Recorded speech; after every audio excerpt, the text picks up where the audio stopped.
우리 사랑하는 성도님들 한 주간 평안하셨습니까? 네. 이제 한 주의 시간들을 보내면서 비가 그친 하늘을 보면 가을의 정취를 깊이 느끼게 되는 것 같습니다. 우리에게는 같은 하늘임에도 불구하고 왠지 가을이 되면 하늘이 높아 보이죠. 그리고 청명해 보이기도 합니다.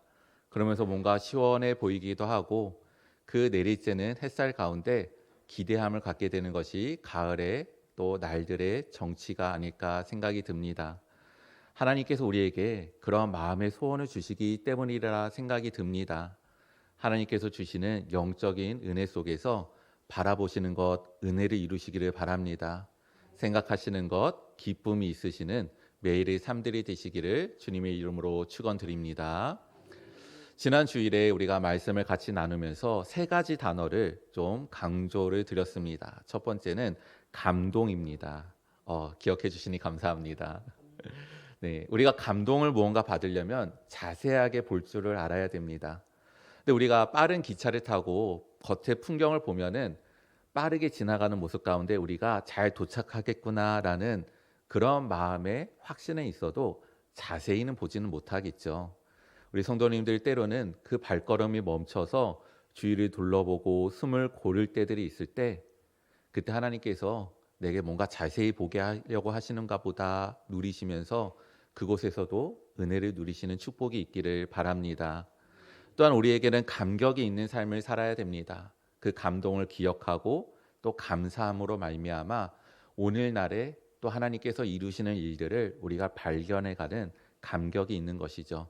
그리고 더 나아가서는 감흥이 있어야 됩니다. 하나님께서 우리에게 어떤 일들을 이루실 것인가 기대하는 삶입니다. 그리고 우리가 창조적인 열의로 그것을 이루어가는 삶입니다. 그러한 것들 가운데 우리는 영적인 삶으로도 나아간다고도 말씀을 드렸습니다. 우리가 하나님의 뜻이다 받은 것은 오랫동안 하는 것입니다. 포기하지 않는 것입니다. 그리고 반복해서 하는 것입니다. 그리고 결국에는 그것을 더 애써 수고함으로 이루는 영광의 삶으로 나아가는 것입니다. 매일의 그 반복 가운데 이루어져 가는 주님의 은혜가 우리에게 있을 줄 믿습니다. 제가 한 3일 전에 꿈을 꿨는데요. 우리 성도님들도 꿈을 매일 꾸실 것입니다. 그런데 또 유난히 기억되는 꿈들이 있어요. 제가 좋아하는 스포츠 중에 하나가 축구입니다. 하는 것도 좋아하고 보는 것도 좋아합니다. 그런데 꿈에서 우리나라에서 월드컵 개최를 다시 한 것 같아요. 그래서 이제 유명한 팀들이 국가 팀들이 이제 오게 되는데 그 들어오는 선수 입장 자리에 가장 좋은 자리에 또 제가 있게 되었습니다. 그래서 어떤 선수들을 보게 될까 이렇게 기대하고 있었어요. 근데 제가 또 남미 축구 중에서 브라질을 또 좋아를 합니다. 근데 그 생각을 또 하고 있는데 브라질이 입장하기 전에 거기는 이니셜이 B로 시작을 하니까 영문으로 A로 시작하는 아르헨티나 팀이 먼저 들어와야 되지 않나? 라는 생각이 들었어요. 그러니까 또 꿈에서 아르헨티나 팀이 먼저 들어옵니다. 그 다음에 브라질 팀이 들어오고요. 그러면서 이제 나중에 꿈을 깨고 생각해 보니 참 꿈도 복잡하게 꾼다 생각을 합니다. 상식에 의거해서 A 다음에 B가 나와야 되고 C가 나와야 되고 이렇게 해야 되겠구나 라는 생각들을 또 가지게 됐습니다. 우리 성도님들은 상식을 어떻게 생각하십니까? 사전적으로 보게 되니까요. 상식은 이제 사람들이 공통적으로 기본적으로 알고 있어야 하는 지식 이렇게 정의를 내리고 있습니다.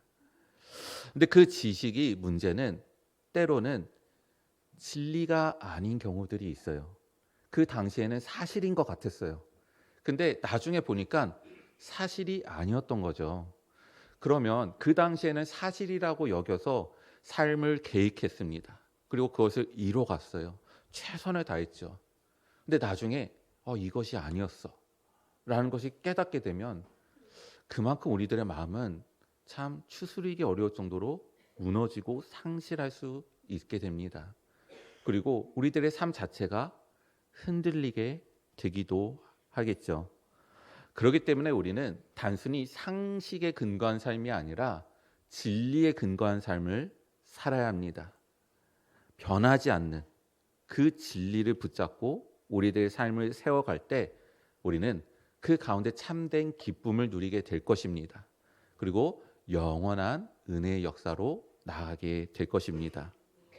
그렇기 때문에 우리가 지금 계속해서 진리의 말씀으로 살펴보고 있는 천지창조의 말씀을 우리는 또 진리로서 받아들입니다. 하나님, 그리고 하나님께서 이루신 능력, 그리고 이 세상을 창조하심으로 말미암아 다스리시는 주권, 지음을 받은 나, 이 피조물로서 나는 하나님 앞에서 어떠한 삶을 살아야 될 것인가라는 그 진리에 기반한 것과 그로 말미암아 부름을 받고 응답을 받게 되는 신앙의 요소들이 우리들에게는 있습니다.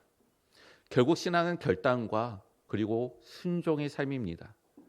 이스라엘 백성들도 그러합니다. 그래서 모세가 창조의 하나님에 대해서 그들에게 선포하고 있는 것입니다. 우리는 이제 하나님의 인도하심을 따라 가나안으로 들어가게 되며 우리는 하나님의 백성이다라는 그 언약을 맺게 되는데, 그러면 그들은 나는 어떻게 삶을 살아야 될 것인가라는 그 결단의 촉구함에 있어서 하나님 앞에 나는 누구인가라는 정체성을 밝히고 있는 것이죠. 그들은 애굽에서 먼저 삶을 살았습니다. 그때는 처음에는 목축업을 시작을 했어요.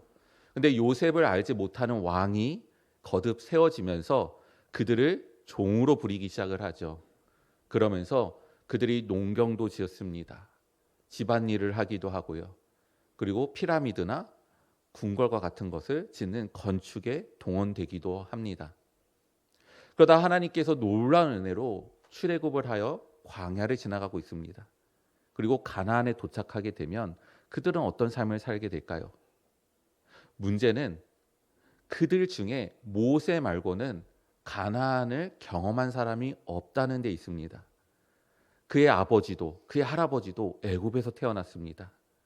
그리고 광야에서 태어나는 자녀들도 나중에 생기게 되는 거예요.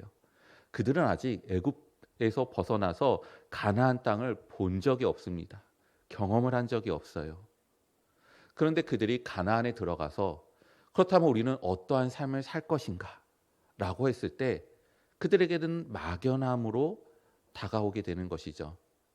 농사를 짓는다고 할 때 어떤 요소들이 중요하겠습니까? 일조량이 중요할 겁니다. 평균 기온, 변화되는 기온도 중요하겠죠.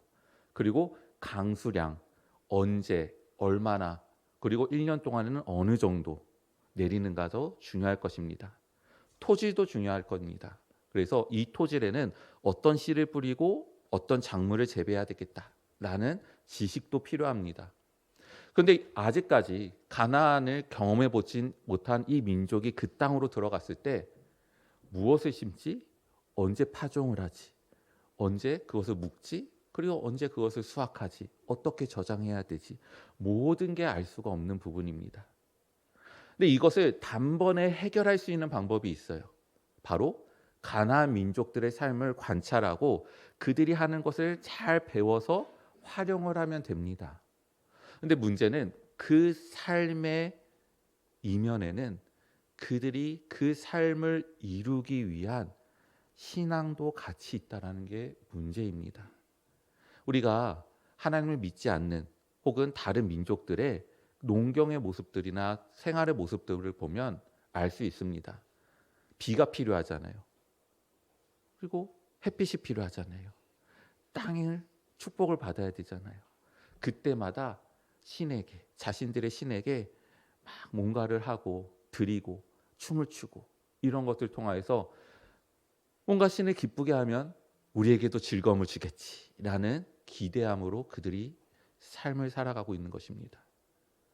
이스라엘 백성들이 가나안에 들어가서 그 삶을 보고 그대로 배우는데 그 이면에 저들이 씨를 뿌릴 때 저런 행사를 하니까 저렇게 저런 신에게 그렇게 하니까 뭔가 싹이 잘 자라는 것 같아. 이런 것들조차도 배워오게 된다는 것입니다.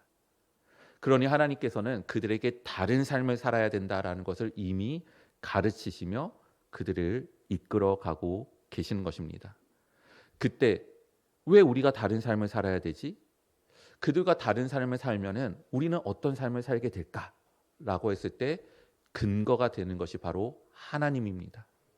이 세상을 창조하신 하나님, 그 능력의 하나님, 그리고 다스리시는 하나님, 약속하신 것을 이루시고 계신 하나님, 지금까지 구원하시고 인도하신 하나님, 그래서 앞으로도 은혜를 베푸실 하나님, 그 하나님께 소망을 두고 하나님을 의지하여서 살아야 된다. 이것에 대해서 강조하고 권면하고자 모세가 그들에게 천지창조에 대한 하나님의 능력을 선포하고 있는 것입니다. 우리도 그래야 됩니다. 우리도 하나님을 붙잡고 살아야 됩니다.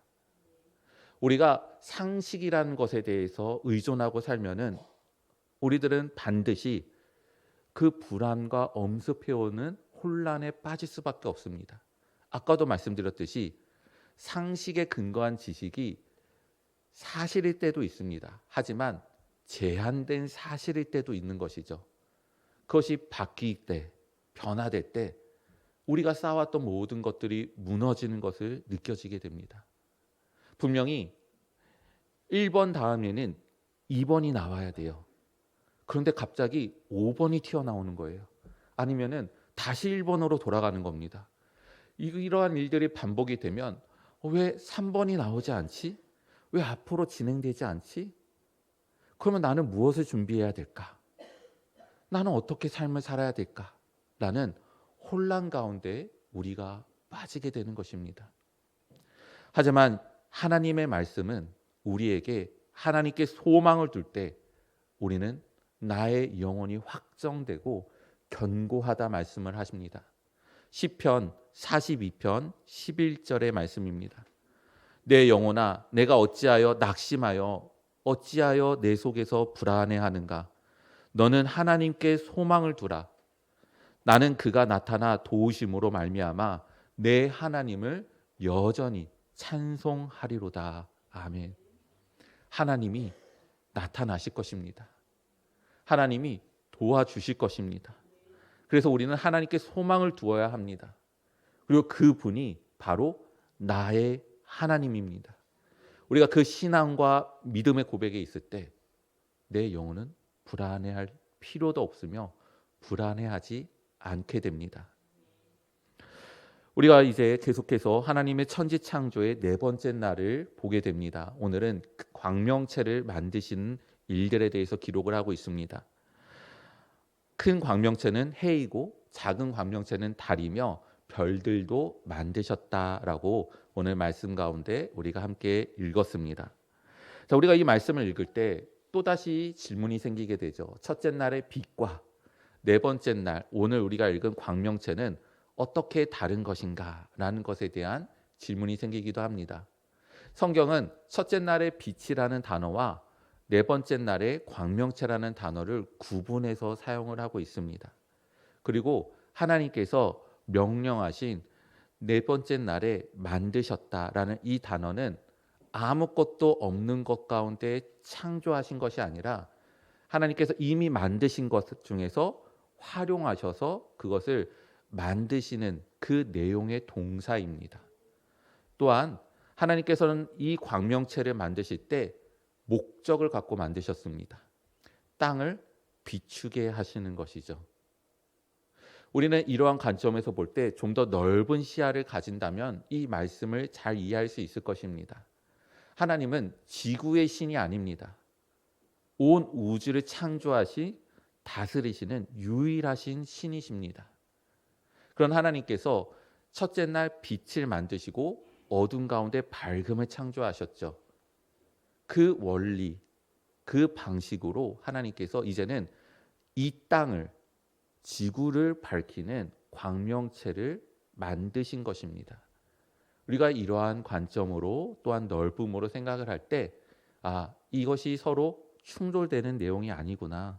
하나님께서 창조하신 또 다름이구나라는 것을 우리는 어느 정도 이해할 수 있습니다. 하지만 피조물인 우리가 하나님의 크신 역사를 다 이해할 수는 없기도 합니다. 저는 우리들의 신앙에 있어서 주의해야 할 것이 있다라고 생각을 합니다. 우리들의 신앙이 마치 지식 탐구에 만족을 추구하면 안 됩니다. 우리가 말씀을 듣고 내가 은혜를 받는다, 혹은 내가 신앙생활을 할 때 내가 은혜를 받는다라고 했을 때 그것이 깨달음으로 진행이 되면 안 됩니다. 이전과는 다르게 보여. 다른 말씀을 들었어. 새로워. 우리는 그럴 때 때로는 내가 오늘 은혜를 받았다라고 여길 때가 있습니다. 하지만 은혜는 내가 뭔가 새로운 것을 깨달아서 주어지는 게 아닙니다. 하나님, 그 하나님을 바라보는 것입니다. 하나님이 나를 사랑하심을 믿는 것입니다. 하나님과 내가 화목하여서 함께 있는 것입니다. 그 모든 것들이 은혜입니다. 우리가 지식의 만족을 넘어서서 우리들의 삶들 가운데 선물하시며 나를 살리시며 영원히 함께 하시는 그 하나님의 은혜 가운데 나아가시는 축복이 있기를 간절히 바랍니다. 근데 하나님께서 이 광명체를 만드셨는데 왜 이 광명체를 만드셨을까라는 부분입니다.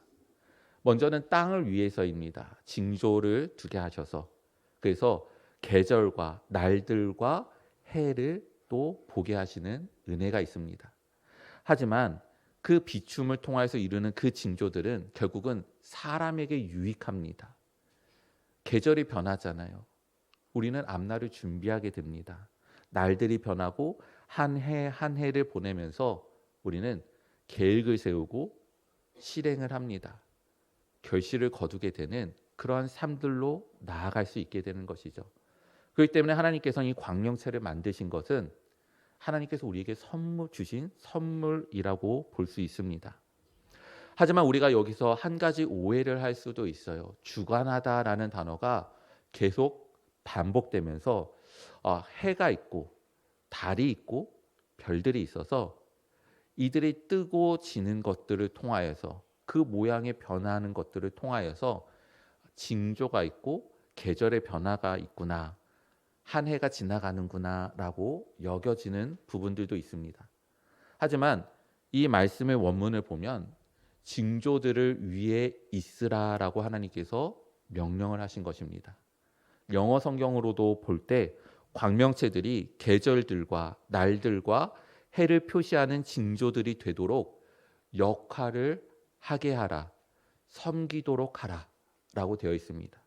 그러니까 엄연히 따지면은 계절의 변화, 날들이 이루어짐, 한 해의 흘러감은 하나님의 운행하심에 있는 것입니다.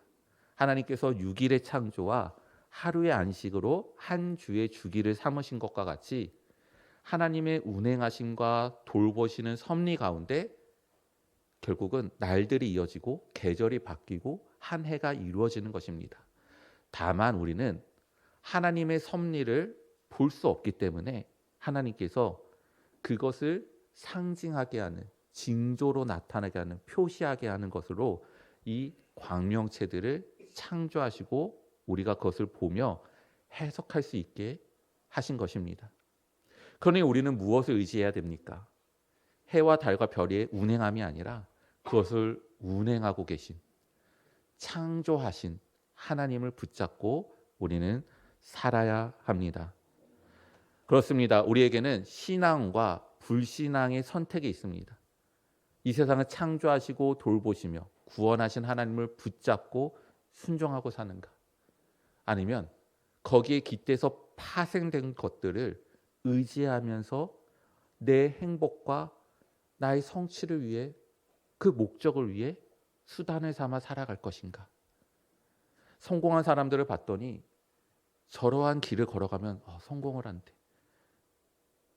이때 뭔가를 하면은 크게 이익을 얻을 수 있대. 뭔가 이때는 이러한 것들을 해야 된대. 라는 그러한 방식들을 마음의 위안과 계획으로 삼아 우리가 살아갈 것인가. 우리는 신앙과 불신앙 가운데 선택하여 삶을 살아야 합니다. 이스라엘 사람들에게도 중요했습니다.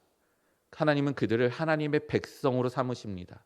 그리고 신정국가, 하나님께서 다스리시는 나라의 백성으로 세우시는 것이죠.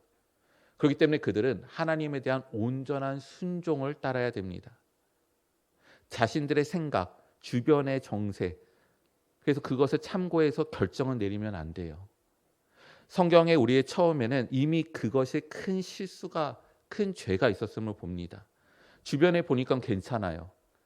다른 사람이 하니까 나도 괜찮을 것 같아요. 그래서 일어난 범죄가 선악과 범죄입니다. 하나님께서 금지하신 것을 따먹어도 된대.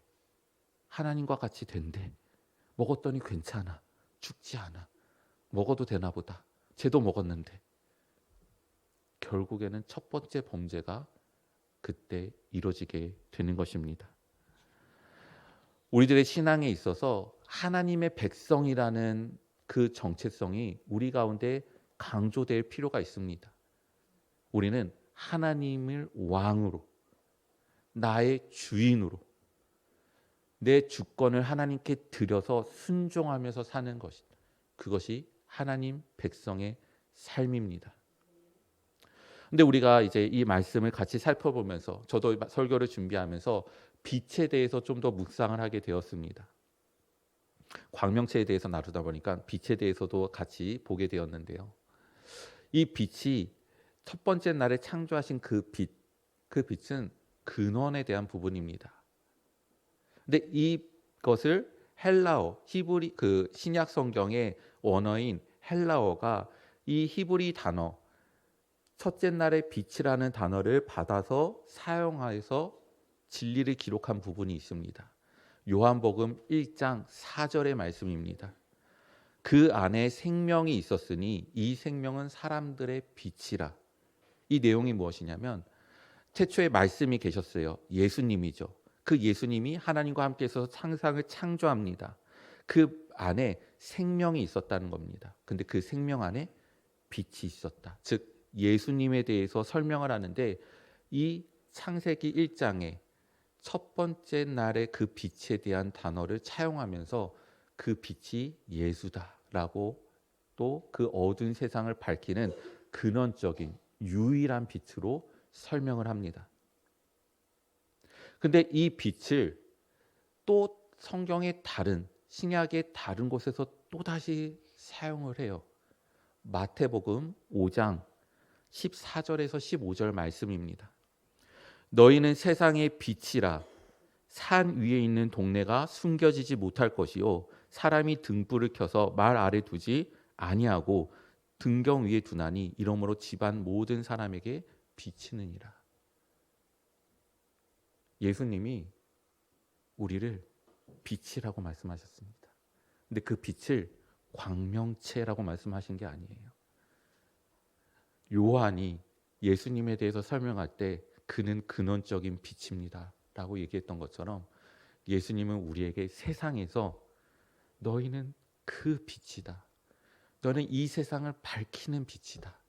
라는 것으로 우리를 칭하셨습니다. 그리고 우리를 그렇게 만드십니다. 우리는 이 어두운 세상을 밝히는 하나님의 그 빛입니다. 근데 5장 16절에서 그 빛이 비출 때 어떻게 나아가는가? 이같이 너희 빛이 사람 앞에 비치게 하여 그들로 너희 착한 행실을 보고 하늘에 계신 너희 아버지께 영광을 돌리게 하라. 우리가 빛이 비출 때 사람들은, 어둠은 빛을 비로소 보게 되고 그 빛이 비추는 하나님의 영광을 찬양하게 될 것입니다. 근데 이 5장 16절 이하의 말씀들이 우리들에게 좀 마음의 무거움으로 다가오기도 해요. 어떤 내용들이 기록되어 있습니까? 율법을 온전히 이루라. 너희들의 의가 서기관과 바리새인들의 의보다 낫지 않으면 천국에 들어갈 수 없다. 음욕을 품고 여자를 보는 자마다 간음한 자이다. 오른손이 죄를 범하면 차라리 찍어내려 버려라. 내 몸이 온전하여 불구덩이에 던져지는 것보다 훨씬 나으리라. 내 오른편 뺨을 치거든 왼쪽 편도 돌려대라. 너희 원수를 사랑하며 너희를 박해하는 자를 위하여서 기도하라. 너희 아버지의 온전하심과 같이 너희도 온전하라. 세상의 방식과는 전혀 다른 것을 우리에게 말씀을 합니다. 세상은 우리에게 뭐라고 얘기합니까? 그리고 우리는 어떻게 배워왔습니까? 나에게 해를 가하면 적어도 받은 대로 갚아줘야 돼요. 뭔가 나는 이 남들보다 더 많은 이익을 이루어내야 되는 것입니다. 경쟁에서 승리해야 돼요. 그래야지 도태되지 않습니다. 그래야지 나의 삶이 안정감을 누리게 됩니다. 누군가 내 뺨을 때렸는데 내가 왜 그것을 참고 넘어가야 돼? 억울한 부분들은 내가 해결해야 되는 것이죠. 나를 박해하는 사람들, 내가 가만히 있으면 양반이지. 근데 그를 위하여서 기도하라. 그가 굶주리고 헐벗을 때 입혀줘라. 하나님은 우리에게 어둠의 세상에서 빛으로 산다는 것이 무엇인지를 그렇게 말씀을 하셨습니다. 우리가 어찌 그것을 스스로 이룰 수 있습니까? 예수님께서 이렇게 말씀하시는 것은 그래 너희가 이거 못 지키지 그래서 너희는 죄인이야. 너희는 이것밖에 안 돼. 너희는 이 수준밖에 안 돼. 이것이 아닙니다. 성령님을 우리에게 주시기 때문에 성령님이 우리를 변화시켜 가시기 때문에 너희가 이렇게 완성될 것이다. 너희가 점점 이렇게 바뀌어 갈 것이다. 소망을 두고 그 성화되는 삶의 길을 걸어 완성에 이르는 그 기쁨과 영광으로 나아가라. 말씀하신 것이 하나님의 은혜인 것입니다. 성화는 부끄럽지 않은 구원으로 이루게 하시는 하나님의 은혜의 사역입니다. 그리고 우리를 구원으로 계속해서 지속해 나아가시는 하나님의 축복입니다. 제가 이제 자녀를 처음 낳았을 때 처음에 어린 아이니까 잘 모르죠. 근데 점점 자라면서 그냥 제 아이예요. 생김새도 그렇고 점점 행동하는 것도 그렇고 그렇죠. DNA가 있는 거잖아요. 그래서 그것이 점점 이제 성장하면서 드러나게 되는 것이죠. 하나님께서는 우리를 구원하실 때 예수님의 피로 구원하셨습니다. 예수님의 피, 그 DNA를 우리에게 심겨주신 것입니다. 그러니 우리는 그것이 점점 발화되면서 하나님의 백성으로, 자녀로 예수 그리스도를 첫 열매로 삼아 우리도 부활할 것이며 그와 함께 장성한 자의 분량으로 나아가게 될 것입니다. 우리가 그 은혜를 사모하며 나아가는 귀한 축복이 있으시기를 바랍니다. 오늘 말씀을 마치고자 합니다. 우리에게 무엇이 상식입니까? 제가 오늘 말씀을 나누면서 상식이, 그 지식이 진리가 아닐 때도 있다라고 하면서 상식과 신앙의 삶이 위배되는 것처럼 말씀을 그렇게 받아들이지 않을까 생각이 듭니다. 그런데 아까 상식을 뭐라고 말씀드렸죠? 사람들이 공통적으로 기본적으로 알고 있어야 되는 지식인 거죠. 하나님이 이 세상을 창조하셨습니다. 다스리십니다. 지금도 운행하십니다. 구원하십니다. 완성하실 것입니다. 이 진리는 지식이기도 합니다. 그리고 모든 사람들이 알아야 될 지식이기도 합니다. 그러니 우리들의 상식은 신앙입니다. 신앙의 삶은 상식의 삶입니다. 진리에 근거한 상식의 삶입니다. 마땅히 이루어야 될, 생각해야 될 거룩을 우리가 함께 이뤄가기를 소망합니다. 우리에게 상식이 무엇입니까? 요한복음 3장 16절의 말씀입니다. 하나님이 세상을 이처럼 사랑하사 독생자를 주셨으니 이는 그를 믿는 자마다 멸망하지 않고 영생을 얻게 하려 하심이라. 로마서 8장 35절에서 39절 말씀도 있습니다.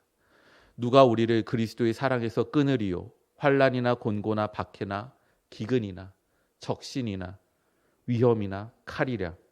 기록된 바 우리가 종일 주를 위하여 죽임을 당하게 되며 도살당할 양같이 여김을 받았나이다 함과 같으니라. 그러나 이 모든 일에 우리를 사랑하시는 이로 말미암아 우리가 넉넉히 이기느니라. 내가 확신하노니 사망이나 생명이나 천사들이나 권세자들이나 현재일이나 장래일이나 능력이나 높음이나 깊음이나 다른 어떤 피조물이라도 우리를 우리 주 그리스도 예수 안에 있는 하나님의 사랑에서 끊을 수 없으리라. 하나님이 우리를 사랑하십니다. 그 사랑이 우리의 불안을 물리칩니다. 우리가 이 세상을 살 기쁨을 누리게 합니다. 그리고 비로소 소망을 갖게 합니다. 그 복음의 능력 가운데 살아가시는 우리 귀한 성도님들이 되시기를 주님의 이름으로 축원드립니다.